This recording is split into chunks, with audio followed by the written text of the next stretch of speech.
ਨਕਸੀਰ ਦਾ ਪੁੱਛਦੇ ਕਹਿੰਦੇ ਨੱਕ ਦੇ ਵਿੱਚੋਂ ਖੂਨ ਬਹੁਤ ਜਾਂਦਾ ਹੈਗਾ।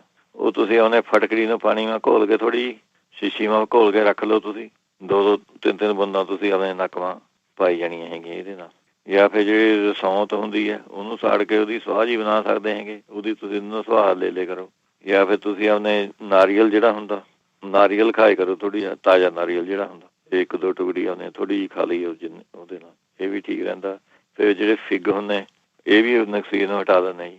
2 ਫਿੱਗ ਸਵੇਰ ਨੂੰ ਆਪਣੇ ਭਿਓ ਕੇ ਰੱਖ ਦਿਓ ਪਾਣੀ ਨਾਲ, ਉਹ ਸ਼ਾਮ ਨੂੰ ਖਾ ਲਓ, ਸ਼ਾਮ ਨੂੰ ਭਿਓ ਕੇ ਰੱਖ ਲਓ, ਸਵੇਰ ਨੂੰ ਉੱਠ ਕੇ ਖਾ ਲਓ।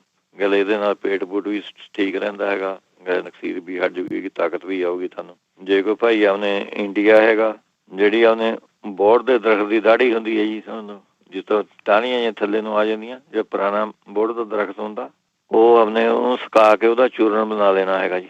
1 ਚਮਚਾ ਉਹਦਾ ਲੱਸੀ ਨਾਲ ਲੈਣਾ ਹੈਗਾ, ਇਹਦੇ ਨਾਲ ਨਕਸੀਰ ਹਟ ਜਾਂਦੀ ਜੀ ਚੱਲਣੀ। ਫਿਰ ਜੇ ਪਿਆਜ਼ ਹੁੰਦਾ ਨਹੀਂ ਕੱਟ ਕੇ ਉਹਨੂੰ ਸੁੰਘੀ ਚੱਲੋ, ਉਹ ਨਕਸੀਰ ਨੂੰ ਹਟਾ ਦਿੰਦਾ। ਅੰਗੂਰਾਂ ਦਾ ਰਸ 2-3 ਬੂੰਦਾਂ ਤੁਸੀਂ ਅੰਗੂਰਾਂ ਦਾ ਰਸ ਨੱਕ ਮਾ ਪਾ ਲਿਆ ਕਰੋ, ਉਹ ਵੀ ਠੀਕ ਹੈਗੀ। ਫਿਰ ਅਨਾਰਾਂ ਦਾ ਜੂਸ ਪੀ ਸਕਦੇ ਹੈਗੇ ਤੁਸੀਂ, ਅਨਾਰਾਂ ਦਾ ਜੂਸ ਵੀ ਵਧੀਆ ਰਹੂਗਾ ਫਿੱਗ ਵਾਸਤੇ। ਫਿਰ ਨਹੀਂ ਤਾਂ ਤੁਸੀਂ ਆਪਣੇ 2-3 ਚਮਚੇ ਔਲਿਆਂ ਦਾ ਰਸ, 2-3 ਚਮਚੇ ਆਪਣੇ ਅੰਗੂਰਾਂ ਦਾ ਰਸ, ਇਹ ਮਿਕਸ ਕਰਕੇ ਇਹ ਨੱਕ ਮਾ ਪਾ ਸਕਦੇ ਹੈਗੇ ਤੁਸੀਂ। ਨਹੀਂ ਤਾਂ ਔਲਿਆਂ ਦਾ ਚੂਰਨ ਅੱਧਾ ਚਮਚਾ, ਮਲੱਠੀ ਦਾ ਚੂਰਨ ਜਾਂ ਬਰਾਬਰ ਤੁਸੀਂ ਲੈ ਲਓ। 50 ਗ੍ਰਾਮ ਔਲਿਆਂ ਦਾ ਚੂਰਨ, 50 ਗ੍ਰਾਮ ਮਲੱਠੀ ਦਾ ਪੀ ਕੇ ਇਹਨਾਂ ਨੂੰ, ਇਹ ਤੁਸੀਂ ਆਪਣੇ 1 ਚਮਚਾ ਦੁੱਧ ਨਾਲ ਆਪਣੇ ਸਵੇਰ ਸਾਂਝ ਲੈ ਲਿਆ ਕਰੋ। ਜਾਂ ਫਿਰ ਤੁਸੀਂ 2-3 ਚਮਚੇ ਗੁਲਕੰਦ ਦੇ ਲੈਣੇ ਹੈਗੇ, ਵਿੱਚੋਂ 1 ਚਮਚਾ ਔਲਿਆਂ ਦਾ ਪਾਊਡਰ ਪਾ ਲੈਣਾ, ਉਹ ਮਿਕਸ ਕਰਕੇ ਖਾਓ। ਇਹਦੇ ਨਾਲ ਵੀ ਥੋੜ੍ਹੀ ਆਪਣੇ ਨਕਸੀਰ ਜਿਹੜੀ ਆਪਣੇ ਠੀਕ ਹੋ ਜਾਂਦੀ ਜੀ। ਨਕਸੀਰ ਦਾ ਪੁੱਛਦੇ ਕਹਿੰਦੇ ਨੱਕ ਦੇ ਵਿੱਚੋਂ ਖੂਨ ਬਹੁਤ ਜਾਂਦਾ ਹੈਗਾ, ਉਹ ਤੁਸੀਂ ਉਹਨੇ ਫਟਕੜੀ ਨੂੰ ਪਾਣੀ ਨਾਲ ਘੋਲ ਕੇ ਥੋੜ੍ਹੀ ਸ਼ੀਸ਼ੀ ਨਾਲ ਘੋਲ ਕੇ ਰੱਖ ਲਓ। ਤੁਸੀਂ 2-3 ਬੂੰਦਾਂ ਤੁਸੀਂ ਆਪਣੇ ਨੱਕ ਵਾਂ ਪਾਈ ਜਾਣੀਆਂ ਹੈਗੀਆਂ ਇਹਦੇ ਨਾਲ। ਜਾਂ ਫਿਰ ਜਿਹੜੀ ਸੌਂਤ ਹੁੰਦੀ ਹੈ ਉਹਨੂੰ ਸਾੜ ਕੇ ਉਹਦੀ ਸੁਆਹ ਜੀ ਬਣਾ ਸਕਦੇ ਹੈਗੇ, ਉਹਦੀ ਤੁਸੀਂ ਸੁਆਹ ਲੈ ਲਿਆ ਕਰੋ। ਜਾਂ ਫਿਰ ਤੁਸੀਂ ਆਪਣੇ ਨਾਰੀਅਲ ਜਿਹੜਾ ਹੁੰਦਾ, ਨਾਰੀਅਲ ਖਾਏ ਕਰੋ, ਥੋੜ੍ਹੀ ਤਾਜ਼ਾ ਨਾਰੀਅਲ ਜਿਹੜਾ ਹੁੰਦਾ, 1-2 ਟੁਕੜੀ ਉਹਨੇ ਥੋੜ੍ਹੀ ਜਿਹੀ ਖਾ ਲਈ ਉਹਦੇ ਨਾਲ, ਇਹ ਵੀ ਠੀਕ ਰਹਿੰਦਾ। ਫਿਰ ਜਿਹੜੇ ਫਿੱਗ ਹੁੰਦੇ ਇਹ ਵੀ ਨਕਸੀਰ ਨੂੰ ਹਟਾ ਦਿੰਦੇ ਜੀ। 2 ਫਿੱਗ ਸਵੇਰ ਨੂੰ ਆਪਣੇ ਭਿਓ ਕੇ ਰੱਖ ਦਿਓ ਪਾਣੀ ਨਾਲ, ਉਹ ਸ਼ਾਮ ਨੂੰ ਖਾ ਲਓ, ਸ਼ਾਮ ਨੂੰ ਭਿਓ ਕੇ ਰੱਖ ਲਓ, ਸਵੇਰ ਨੂੰ ਉੱਠ ਕੇ ਖਾ ਲਓ।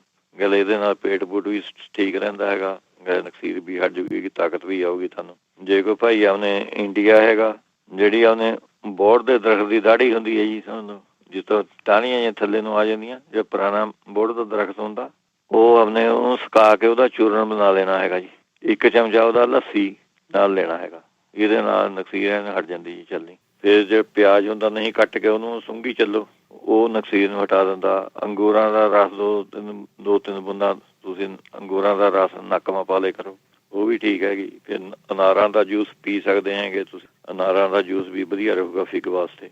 ਫਿਰ ਨਹੀਂ ਤਾਂ ਤੁਸੀਂ ਆਪਣੇ 2-3 ਚਮਚੇ ਔਲਿਆਂ ਦਾ ਰਸ, 2-3 ਚਮਚੇ ਆਪਣੇ ਅੰਗੂਰਾਂ ਦਾ ਰਸ, ਇਹ ਮਿਕਸ ਕਰਕੇ ਇਹ ਨੱਕ ਮਾ ਪਾ ਸਕਦੇ ਹੈਗੇ ਤੁਸੀਂ। ਨਹੀਂ ਤਾਂ ਔਲਿਆਂ ਦਾ ਚੂਰਨ ਅੱਧਾ ਚਮਚਾ, ਮਲੱਠੀ ਦਾ ਚੂਰਨ ਜਾਂ ਬਰਾਬਰ ਤੁਸੀਂ ਲੈ ਲਓ। 50 ਗ੍ਰਾਮ ਔਲਿਆਂ ਦਾ ਚੂਰਨ, 50 ਗ੍ਰਾਮ ਮਲੱਠੀ ਦਾ ਪੀ ਕੇ ਇਹਨਾਂ ਨੂੰ, ਇਹ ਤੁਸੀਂ ਆਪਣੇ 1 ਚਮਚਾ ਦੁੱਧ ਨਾਲ ਆਪਣੇ ਸਵੇਰ ਸਾਂਝ ਲੈ ਲਿਆ ਕਰੋ। ਜਾਂ ਫਿਰ ਤੁਸੀਂ 2-3 ਚਮਚੇ ਗੁਲਕੰਦ ਦੇ ਲੈਣੇ ਹੈਗੇ, ਵਿੱਚੋਂ 1 ਚਮਚਾ ਔਲਿਆਂ ਦਾ ਪਾਊਡਰ ਪਾ ਲੈਣਾ, ਉਹ ਮਿਕਸ ਕਰਕੇ ਖਾਓ।